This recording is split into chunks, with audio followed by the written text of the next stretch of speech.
Western Internal Medicine presents. Med Bros. Hey everyone, my name is Samer. And I'm Eli. Today we're going to be talking to you guys about hyperkalemia. And we like to start by prefacing this and saying that this is not meant to be an all-inclusive talk, but instead a quick reference to identifying, investigating, and managing hyperkalemia. Alright guys, so to begin the talk, let's start by discussing the at-risk patient. Some of the risk factors that a patient might have might include a past medical history of renal insufficiency or adrenal insufficiency. Certain medications that might predispose somebody to becoming hyperkalemic include potassium-sparing diuretics such as spironolactone or eplerenone, as well as ACE inhibitors and ARBs. Some signs and symptoms someone might experience if they're hyperkalemic include fatigue and weakness, palpitations, or paresthesias or hypoesthesias. Now, to begin again, I want to just break down our differential diagnosis into a few main categories. First, there's pseudohyperkalemia, there's redistribution, excessive intake, and probably the most common category for a differential, impaired renal excretion. Now, to break some of those things down, we can start in the pseudohyperkalemia category. Usually pseudohyperkalemia is due to accidental hemolysis on a blood draw. The next category we have here is redistribution. This is essentially caused by the potassium ions being shifted in and out of cells. Some of our differential diagnoses in the redistribution category include acidosis and usually non-anion gap metabolic acidosis, digoxin toxicity, or hemolysis from some kind of pathophysiological cause such as tumor lysis syndrome. The next category we had on our list was excessive intake. Now, this is usually not a problem unless someone has another predisposing factors, but sometimes we do encounter this through iatrogenic causes such as potassium supplementation or through red blood cell transfusion in the hospital. Lastly, probably the most important category would be our impaired renal excretion category.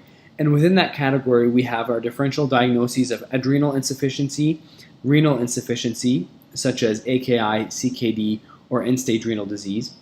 And again, certain medications that might produce impaired renal excretion, such as our ACE inhibitors, ARBs, potassium-sparing diuretics, NSAIDs, and immunosuppressive drugs. Again, I just want to hammer home the point that renal disease, AKI, CKD, end-stage renal disease is probably the biggest differential in our category here. An important mainstay of hyperkalemia management is ECG interpretation. It is very crucial to remember, however, that every patient is unique and that every ECG can vary greatly depending on a particular individual and a particular past medical history, such as known renal disease. There are some rough rules of thumb, however, in ECG interpretation, especially when managing hyperkalemia. Classically, first signs of hyperkalemia noted on ECG are peak T waves, as seen in the image below. As hyperkalemia progresses, P wave flattening, PR segment prolongation will eventually become evident, as well as potential P wave disappearance can occur. This is further followed by more conduction abnormalities, prolonging QRS, bradycardia, as well as conduction delays, which can eventually result in a sine wave-like pattern. Finally, if left untreated, this ultimately manifests itself as ventricular tachycardia, ventricular fibrillation, and eventually asystole.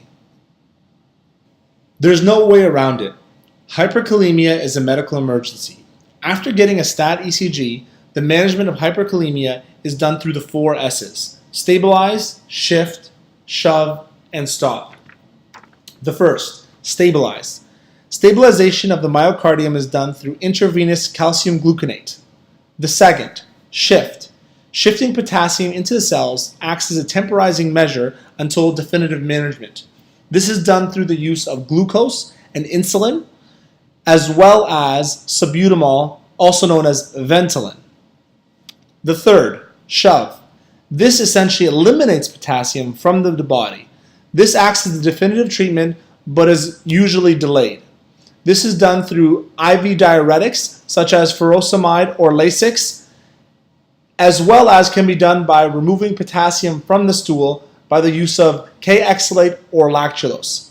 And finally, the last is to stop.